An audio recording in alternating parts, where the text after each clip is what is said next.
Hello and welcome again to Red Gaming Tech for yet more daily gaming news with myself, Marta.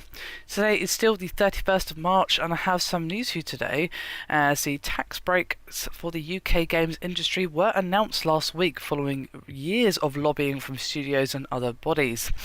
Now today the UK Minister for Culture, Ed Visey, has spoken about what these incentives mean for the gaming sector as well as how the government hopes to support the industry from this point onward.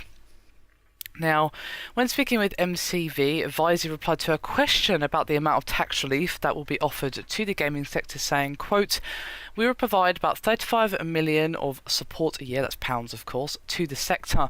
I don't think there's an official cap, but broadly speaking, that is the level we are looking at. The relief is effectively ready to claim now. We'll work now with the Treasury and quite possibly the BFI, which administers all other tax credits, to make sure there is an easy system for people to claim. And in theory, the TV tax credit went live this time last year, and it took a few weeks for the first production to be ready to take advantage.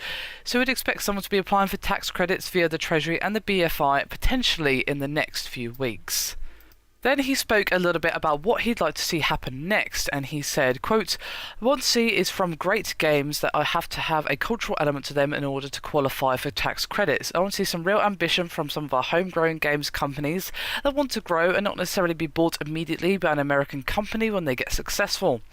I would love to see some real domestic homegrown growth that expands overseas. I want to see an element of, which I think there already is, but even more, engagement with young people in terms of skills. The industry itself is a great poster industry for science and computer science and the kind of hard skills that Michael Gove is so keen about kids learning. So it'd be great to see many games as possible when they're not busy working, engaging with young people and showing how studying science at school gets you a pretty great job at the end of it." Now, just how successful these tax breaks will be in rising the profile and prosperity of the gaming industry in the UK, of course, remains to be seen. But all round, this particular piece of news, when they revealed it last week, was met with fairly high positivity from most people.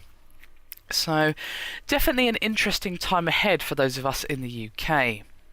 Now, for those of you wondering what exactly these tax breaks are going to involve, I'll give you a little bit of information, but there will be a link in the description below this video to an article that was written on another website that pretty much explains it in pretty nice detail. I want to go through some key points with you now.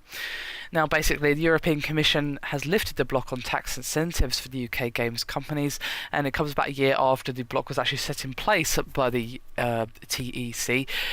And Develop reported that website by the name of Develop, of course, reported that EC confirmed that the 25% tax rate will now also apply to games developers based in the UK, provided they pass a cultural test. So they have to pass a little bit of a test. Not every games developer in the UK is going to be getting the tax breaks, of course. They have to limit it somehow. But there you go. As I said, there will be a link in the description below this video. There's quite a lot of information, and this video wasn't really about that, so I don't want to go too deeply into it. But if you guys want more info, then do check out the link below, as I said. Anyway, that is me done for this video. Hope you've enjoyed it. Thank you very much for watching, and I'll see you next time.